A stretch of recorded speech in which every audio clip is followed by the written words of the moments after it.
Hi, I'm John Stevenson, and we're going to be talking about miracles of life and multiplication in our continuing study of Second Kings as we come to Second Kings chapter 4.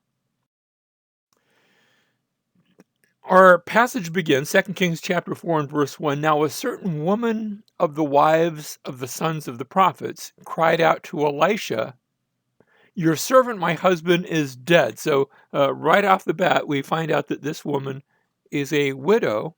Her husband had been a prophet. Her husband was described as uh, as the servant of Elisha, and she goes on to say, "And you know that your servant feared the Lord. Not only was he a prophet, he was a faithful prophet, a loyal prophet, and yet he had left his family in dire straits.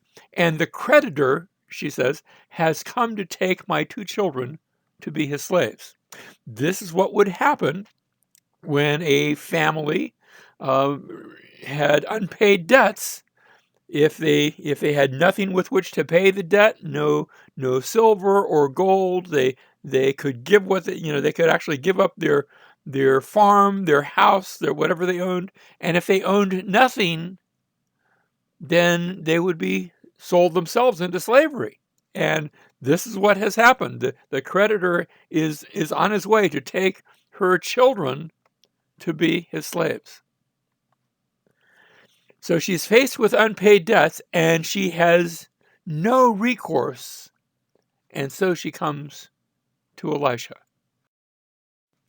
Now he tells her, verse 2, Elisha said to her, "What shall I do for you? Tell me what do you have in the house?" And she said, "Well, your maidservant has nothing in the house except a jar of oil," presumably a single jar. Verse 3, then he said, "Go borrow vessels at large for yourself from all your neighbors, even empty vessels. Do not get a few." So if he's saying don't get a few, that means get a lot. Just get whatever you can of yours, of your neighbors. Verse 4, and you shall go in and shut the door behind you, you and your sons, and pour out into all these vessels, and you shall set aside what is full. So she went from him and shut the door behind her and her sons, and they were bringing in the vessels to her as she poured. And when the vessels were full, she said to her son, "Bring me another vessel." And he said to her, "There's not another vessel more." They filled every single jar, every single vessel with oil. And then the oil stopped. Verse 7, then she came and told the man of God, and he said, "Go sell the oil and pay your debt, and you and your sons can live on the rest." Now, several observations from this passage. Notice the story. Her oil was miraculously multiplied to pay the debt. And now the observations. First of all, this is a miracle of multiplication. In other words, she began with oil, but now she's going to get more oil that is supernaturally. I don't have another answer for it. How did God do it? I don't know. It sounds like a supernatural occurrence. It's a supernatural miracle of multiplication. But notice also that God provided in accordance with the number of vessels she obtained, so that she began to pour. This vessel was full, that vessel was full. When she ran out of vessels, she ran out of oil. When she ran out of vessels, no more oil was coming forth. It didn't fill up the whole house. It filled up all the vessels in the house. Now, she might have had a house full of vessels. I like to think that she did. But it was only in accordance with those vessels that she had obtained, which means if she had only gotten a few vessels, if she had only gotten a few pots, she would only have a few pots worth of oil in which to take and sell and to support herself. If she got lots and lots of vessels, she had lots and lots of oil, enough to support herself and her sons for a considerable time. God provided in response to her obedience. But also notice she was instructed to shut the door. And we're not told why. Was there something secret going on? Well, it's not secret to us because we're told the story. I assume it didn't remain a secret to her friends and neighbors, but while it was happening, the door was shut. There are some things that are only for the eyes of faith. And these were for her eyes and the eyes of her sons and them alone. Verse 8 now, there came a day, this is going now to the next story. There came a day when Elisha passed over to Shunem, where there was a prominent woman. So we had a certain woman back in chapter 4, verse 1. Now in chapter 4, verse 8, there is a prominent woman, an Isha Gadolah. That is a great woman, but this works, a woman of prominence. And she persuaded him to eat food, and so it was, as often as he passed by, he turned in there to eat food. He had a regular circuit, a prophet circuit, a preaching circuit, a circuit where he would go throughout the land. And he would come to Shunem, located here. Notice it's on that wide valley of Jezreel in Israel. And he would pause here to eat. Now she said to her husband, behold, now I perceive that this is a holy man of God passing by us continually. Please let us make a little walled upper chamber, and let us set a bed for him there, and a table, and a chair, and a lampstand. And it shall be when he comes to us that he can turn in here. They're going to make a permanent facility, a permanent guest room for Elisha, so that each and every time he comes by, he will be able to stop there. And so we have the Shunammite woman, the woman of Shunem, and she makes this arrangement.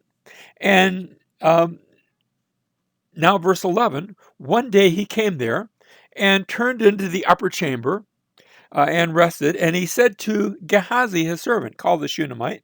And when he'd called her, she stood before him. And he said to him, say now to her, behold, you've been careful for us with all this care. What can I do for her? Now, that same question had been asked, Elisha had asked back in chapter 4, verse 2, to the woman who lost her husband. What shall I do for you? And here again, what can I do for you? Would you be spoken for to the king or the captain of the army? Can I put in a good word for you in high places? And she says, no. I live among my own people. They already know me. I don't need any such thing. Verse 14, so he said, what then is to be done for her? And Gehazi comes up with an answer. He answered, truly she has no son, and her husband is old. Now, an old husband means that he will probably die before she does. And if he dies, she'll have no one to take care of her. So she needs a son. And he said, call her. And when he had called her, she stood in the doorway, and he said, at the season next year, you will embrace a son. And so he promises her a son. And she says, no, my lord, O man of God, do not lie to your maidservant. The woman conceived, though, and bore a son at the season that next year, as Elisha had said to her. So initially she says, don't do that, but the promise is given. And there's seems to be sort of an initial unbelief, not that she doesn't want a son, but she doesn't want to have false hope. And then the promise is fulfilled, and sure enough, she has a son. Now, as we go on, the plot thickens. Verse 18, a number of years passed. When the child was grown, the day came that he went out to his father, to the reapers. He said to his father, my head, my head. And he said to his servants, carry him to his mother. And when he had taken him and brought him to his mother, he sat on her lap until noon and then died. And she went up and laid him on the bed of the man of God and shut the door behind him and went out. So she puts his body up in the guest room. Then she called to her husband and said, please send me one of the servants and one of the donkeys that I may run to the man of God and return. Husband doesn't quite know what's going on there. Why will you go to him today? It's neither new moon or Sabbath. It's not the right time to be going to prophets. And she says, it will be well. Then she saddled the donkey and said to her servant, drive and go forward. Do not slow down for the pace until I tell you. She's going what we used to call in the fire department code 3. That's lights and sirens. And she's going to meet Elisha. And so she travels to Mount Carmel. Verse 25. So she went and came to the man of God to Mount Carmel. Carmel, remember, is the place where Elijah had confronted the false prophets of Baal back in 1 Kings, where the king had been there and the false prophets of Baal there and the people of Israel had been there and fire had come down from heaven. So a scene of great things, of great miracles.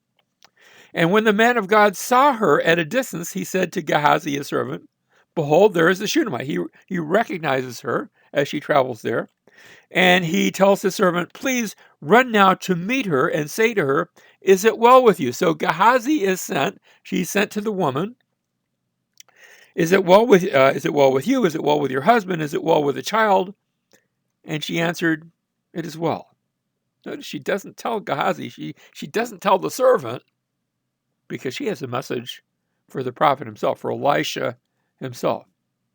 When she came to the man of God, to the hill, she caught hold of his feet, and Gehazi, he's in charge of propriety, and this doesn't look very proper for a woman to be holding on to the feet of the prophet. And Gehazi came near to push her away, but the man of God said, "Let her alone, for her soul is troubled within her, and the Lord has hidden it from me and has not told me." Here's something that's taken place, and Elisha was blind to it because God had not told him.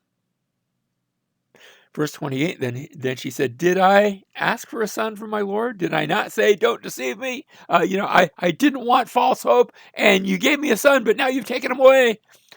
And if anything is false hope, that's it. Verse 29, then he said to Gehazi, "Gird up your loins and take my staff in your hand and go your way. If you meet any man, do not salute him. If anyone salutes you, do not answer him, and lay my staff on the lad's face." And so Gehazi is sent now to the son back in Shunem, back at the guest room. The mother of the lad said, "As the Lord lives and as you yourself live, I will not leave you." And it's interesting how that phrase is echoed, because we saw Elisha saying the same thing to Elijah back in 2 Kings chapter 2, when Elijah was caught up to heaven. He had said prior to that, he had said to Elisha, "You stay here. I'm going, God has plans for me." He said, "I'm not going to leave you." And again, he moved to another place and said, "You stay here, I'm going on." "No, I'm not going to leave you." And now the woman is echoing Elisha's words right back to him. And so he arose and followed her. Verse 31, then Gehazi passed on before them and laid the staff on the lad's face. You almost expect something to happen, but it doesn't. But there was no sound or response. So he returned to meet them and told him, "The lad has not awakened." Verse 32, when Elisha came into the house, behold, the lad was dead and laid on his bed. So he entered and shut the door behind him, behind them both, and prayed to the Lord.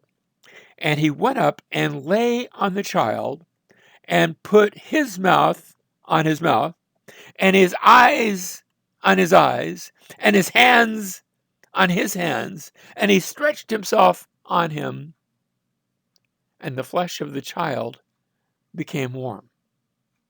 Now, notice some time has passed. I don't know if you've had the opportunity to be around somebody that's died. I have. In my former career, I was a firefighter, battalion chief with the fire department, and after someone dies, their body temperature goes way down. It's like touching something that's cold and dead, and this child was cold and dead. And Elisha lays himself on it, mouth to mouth, eye to eye, hand to hand, as if to say, "My body to your body." Of course, that reminds me of a time in the New Testament where we have the greater prophet, where we have Jesus himself stretching out his hands and dying upon a cross for us, as he identifies himself with our sins and our fallenness and takes our punishment upon himself. And so Elisha does that, and the child became warm. Verse 35, then he returned and walked in the house once back and forth and went up and stretched himself on him. And the lad sneezed 7 times And the lad opened his eyes. He called Gehazi and said, "Call the Shunammite." So he called her. And when she came into him, he said, "Take up your son." And then she went in and fell at his feet and bowed herself to the ground. And she took up her son and went out. This was a resurrection story. Now, both of these stories involve women. You had the widow of a prophet and then the Shunammite woman, two very different women, but women. Now we're going to see a man story. And it begins, chapter 4, verse 38, when Elisha returned to Gilgal, there was a famine in the land. So right at the outset, it's going to involve prophets, but there's a problem, and the problem is the famine. As the sons of the prophets were sitting before him, he said to his servant, "Put on the large pot and boil stew for the sons of the prophets." Even though there's a famine, people need to eat. Then one went out into the field to gather herbs. So they're going to boil some stew. I'm not sure if they have a lot of it, probably not much, but they want to make it last and go around. And so one goes out into the field to gather herbs and found a wild vine and gathered from it in his lap full of wild gourds and came and sliced them into the pot of stew, trying, that's what you do to try to make a stew go further. You put some vegetables in it, for they did not know what they were. So they poured it out for the men to eat. And as they were eating of the stew, they cried out and said, "O man of God, there is death in the pot." And they were unable to eat. The stew, possibly from the wild gourds, that's what it sounds like. The stew had become poisonous. Verse 41, but he said, "Now bring meal." And he threw it into the pot and said, "Pour it out for the people, that they may eat." Then there was no harm in the pot. And so notice the stew is rendered palatable so that they can now take it and eat it, and these men are able to eat even in the midst of the famine. Which brings us now to the fourth and final story, verse 42. As we come to verse 42, we have a man who comes from Baal Shalisha. Shalish is the Hebrew word for three, so we could call it the three lords, probably the name of a town. And so he's from this town and brought the man of God bread of the first fruits. It's the time of first fruits, and instead of bringing it to the temple, he brings it to the man of God 20 loaves of barley and fresh ears of grain in a sack. And he said, "Give them to the people that they may eat." And his attendant said, "What? Will I set this before 100 men? There just isn't enough to go around." He brings food to Elijah, but it's not enough food for everyone. It reminds us of another New Testament story.